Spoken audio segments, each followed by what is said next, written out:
السلام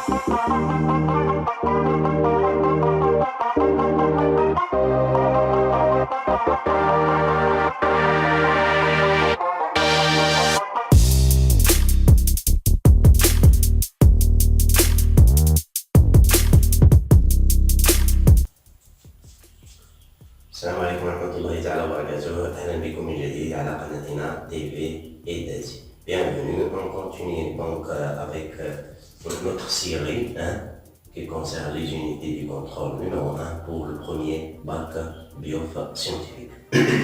Sciences expérimentales bien sûr pour moi.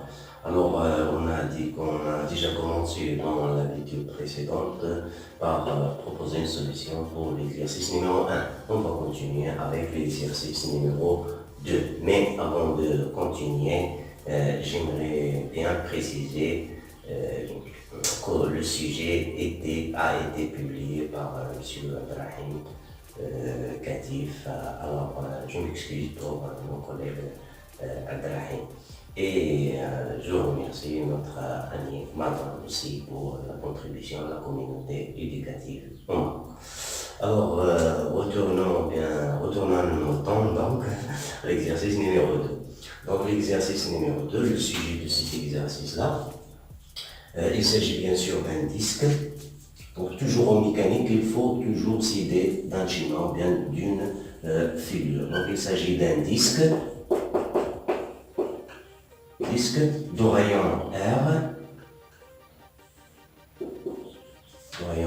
qui est égal à 10 cm, qui est en rotation autour d'un axe fixe qui est perpendiculaire au disque et passant par son centre de symétrie. Donc, ce sera comme ça. Donc, on va prendre ça, c'est le centre. Donc, elle est vers nous, par exemple, ici, l'axe delta. Pardon. On a aussi comme données le graphe, ce graphe-là. Donc, représente θ en fonction de t, θ l'abscisse angulaire, c'est-à-dire par lequel on repère la position d'un point du solide lors de son rotation, bien du mouvement. Ici, bien sûr, au cours du temps, on voit bien le graphe sous forme de droite. Alors, les questions sont déterminer la nature du mouvement du disque, les justifications, déterminer oméga, la vitesse angulaire du solide du disque, et θ0, l'abscisse angulaire à l'origine des dates, c'est-à-dire t égale à 0. Troisième question, donner l'équation du mouvement, l'équation horaire du mouvement, c'est-à-dire θ en fonction de t, équation mathématique. Et quatrièmement, déterminer la période et la fréquence du mouvement. Donc, avant de répondre à ces questions, j'aimerais faire un petit rappel. En général, en physique, les lois, les formules et les lois en particulier, peuvent être représentées soit leur forme mathématique, comme par exemple la loi d'Ohm, peut décrire bien sûr la forme suivante: U égale à R I. U est la tension entre les bornes d'un conducteur ohmique. Tension U, le courant I. Donc ça, c'est I.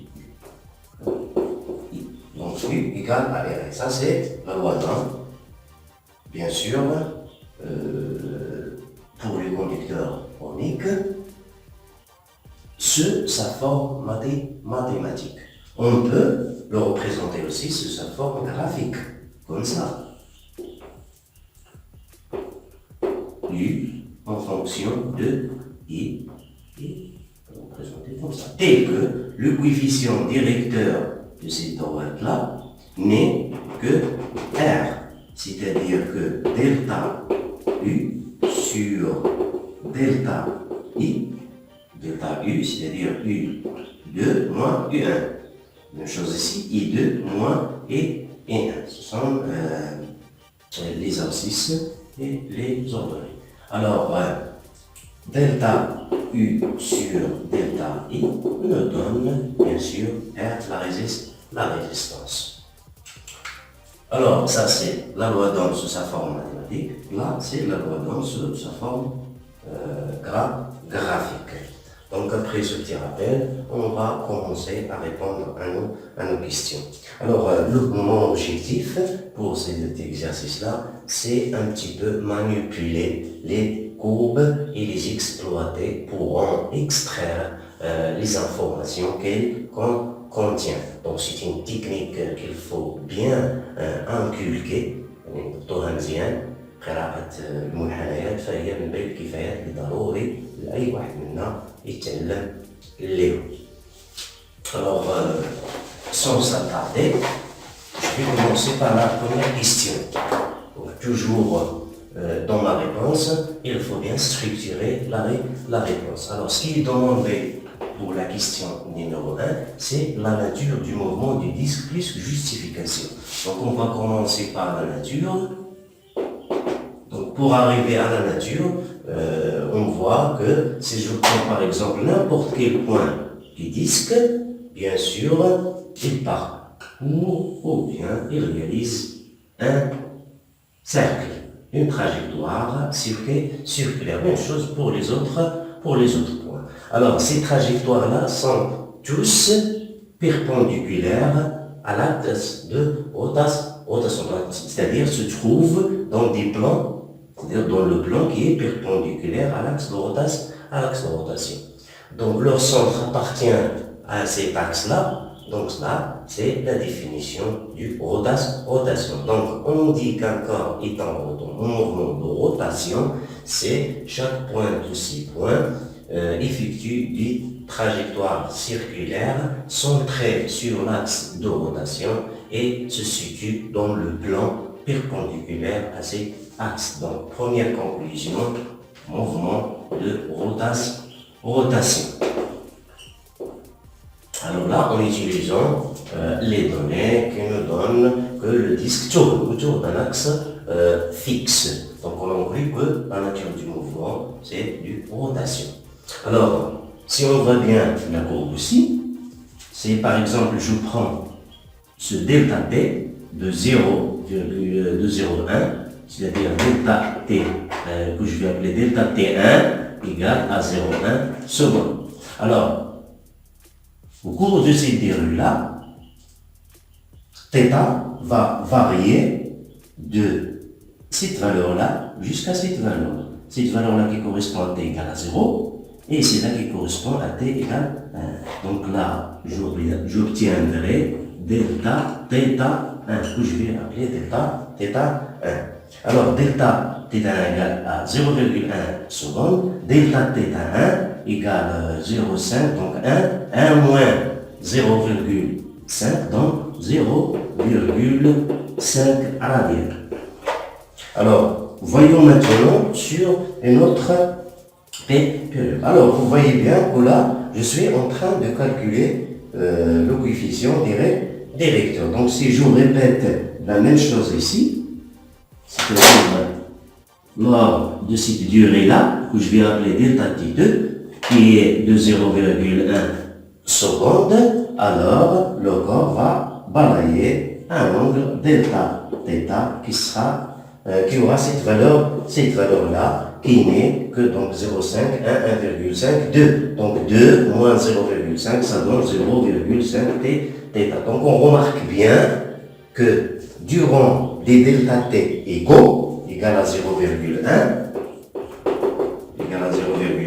seconde, le disque parcourt des angles égaux. Donc balaye des angles égaux qui est égal de notre cas 0,5 radian. Qu'est-ce que ça veut dire? Ça veut dire que le mouvement de rotation est uniforme. Donc deuxième conclusion, uniforme. Donc on a bien démontrer que la nature du mouvement de rotation uniforme du saut. On passe maintenant à la question numéro 2. déterminer oméga et θ 0. Alors pour la deuxième question, donc oméga c'est la vitesse, ce qu'on appelle la vitesse angulaire. La vitesse angulaire, elle est exprimée en radians seconde moins 1 en système international. Alors que θ 0, qu'est-ce que ça veut dire, ou bien qu'est-ce que ça représente, c'est l'abscisse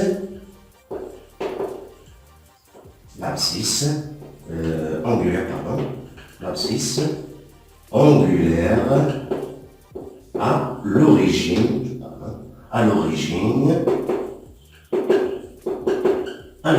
des dates, c'est-à-dire à t égale à 0. Donc à t égale à 0, on va appeler t0. Donc à t égale à 0. Alors cherchons oméga. Alors comment on va trouver oméga? Oméga, d'après la définition, c'est delta θ sur delta t. Puisque le mouvement est uniforme, oméga est constant. Donc c'est une remarque qu'il faut bien remarquer. Vous avez bien démontré que le mouvement est uniforme, de rotation uniforme, donc ça veut dire que cet oméga-là est constante. Et ça paraît bien ici que oméga n'est que le coefficient directeur de cette droite-là. Donc comment calculer ça? Donc je vais prendre deux points, point 1 et point 2, et je vais faire θ2 moins θ1 sur T2 moins T1. Donc je peux prendre ce que j'ai fait tout à l'heure, ce delta T et ce delta θ. Donc ce delta θ va me donner 0,5 radians sur T2 moins T1 qui est 0,1 seconde. Ça veut dire qu'il est égal à 5, donc oméga étant égal à 5, n'oubliez pas limiter radians seconde moins 1. Alors là, on a calculé la vitesse angulaire à partir du graphe. Donc vous voyez bien que la relation entre θ et t et bien sûr le coefficient directeur étant oméga. Donc on peut avoir aussi l'abscisse curviligne en fonction du temps et exploiter la courbe bien sûr pour arriver à la vitesse linéaire de chaque point, par exemple d'un point du solide. Alors là, une petite remarque, le solide a une vitesse angulaire oméga constante, donc tous les points du solide ont cette vitesse, c'est-à-dire qu'ils parcourent aussi les mêmes, chaque point parcourt les mêmes, parcourt les mêmes arcs en même durée. Donc, mais la vitesse linéaire et bien sûr ça sera d'effet différente. Donc ça on peut le voir dans un autre sujet. Alors passons à θ 0. L'abscisse à t égale à 0. Donc θ 0 il est défini par à t égale à 0, θ 0 égale à combien? Donc on va exploiter ici aussi la courbe. Donc je cherche t égale à 0, c'est là. Alors l'ordonnée qui lui correspond, c'est celui-là. Donc ce point-là a pour coordonnées comme abscisse x et comme coordonnées 0,5 radians. Donc à t égale à 0, θ 0 égale à 0,5 radians, donc égale à 0,5. N'oubliez pas l'unité θ 0. On passe maintenant à la question numéro 3. Alors, pour la question 3, elle nous demande de donner l'équation horaire du mouvement. Donc, elle nous demande, premièrement, équation horaire du mouvement. Bien sûr sous la forme de θ de t. Donc on peut le donner la bien sûr sous la forme de s de t, l'abscisse curviligne. Donc du disque. Alors, on peut trouver θ de t à chaque instant à partir de cette courbe-là. C'est une droite, donc elle peut être sous la forme y égale à x plus b. En mathématiques, dans notre cas, y c'est le θ de t, et bien sûr x pour nous c'est le temps t.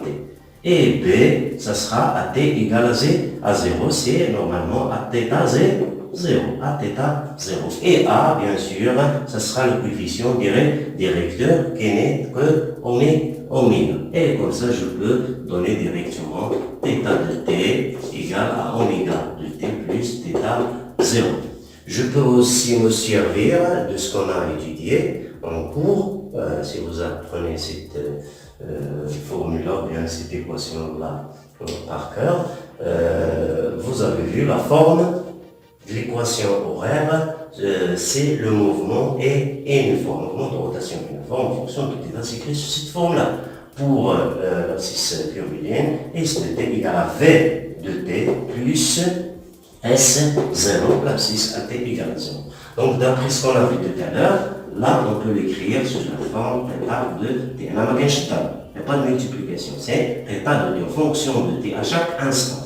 Donc oméga c'est 5 en radian, t plus 0,5. Alors là, il faut ajouter que, entre parenthèses, c'est mieux, comme ça, en radian. Qu'est-ce que ça veut dire en radian? C'est-à-dire que le résultat de t, c'est-à-dire que celui-là doit être exprimé en radian.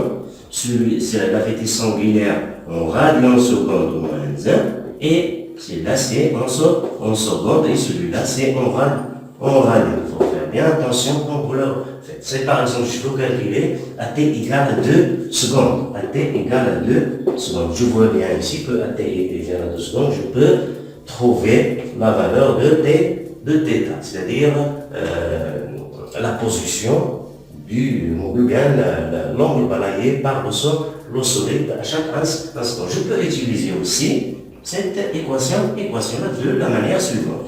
Donc θ de t égale à 2 secondes, ça va être égal à 5, donc fois 2 secondes, si les temps minutes, je multiplie, je fais la conversion, on est donc fois 2 plus 0,5. Alors le résultat, 5 fois 2 c'est 10, plus 0,5 c'est 10,5 radians.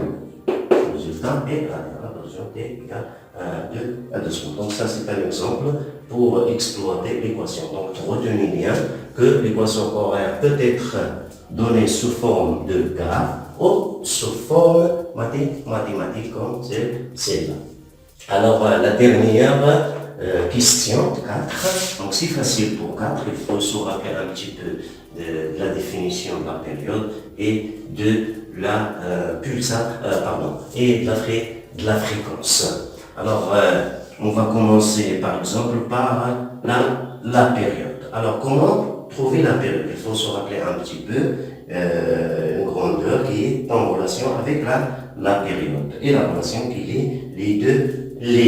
Alors ça sera bien sûr, donc ça sera oméga qui est égal à 2p sur t. Donc vous voyez bien, si vous ne vous rappelez pas, vous pouvez prendre ici le radian, ici le seconde, donc radian, seconde, moins 1, c'est l'unité de oméga. Donc oméga est en radian, seconde moins 1, celui-là il est en seconde, et celui-là il est en radian. Donc radian seconde moins 1, radian seconde moins 1, donc c'est bien. Donc et après, d'après cette relation-là, je trouve que t égale à 2p sur oméga qui est égal à 2p sur 5. Et je fais l'application numérique. Le résultat va être en seconde. Donc j'ai bien fait l'application numérique. Donc le résultat doit être en seconde. Alors pour la fréquence, on sait que n ou bien f, ce que vous voulez, égale à l'inverse de la période. Donc comme ça, je prends cette valeur-là en seconde, Et comme ça, j'obtiendrai le résultat, bien sûr, en Hertz. H majuscule, Z minuscule. Donc faites bien attention ici aux unités. T doit être exprimé en secondes pour avoir le résultat en Hertz. Et comme ça, on arrive à la fin de cette vidéo-là pour la correction de l'exercice numéro 2. On se revoit, Inch'Allah, pour la résolution, la proposition pour la résolution de l'exercice numéro 3 au cours de l'unité travail et puissance. Alors, concluons ce qu'il faut bien retenir. Ce qu'il faut bien retenir, c'est de bien savoir comment exploiter une course. C'est une technique à bien maîtriser. Il est indispensable pour chaque physicien,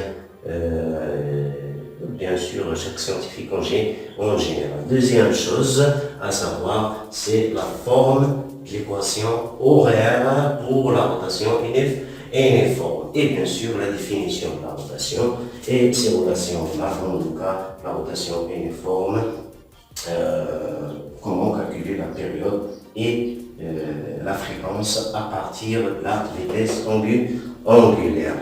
N'hésitez pas à écrire vos remarques et n'oubliez pas à s'abonner et partager le contenu de ma modeste chaîne pour nous encourager à continuer. Merci à vous et à tout à l'heure. Salam alaikum wa rahmatullah.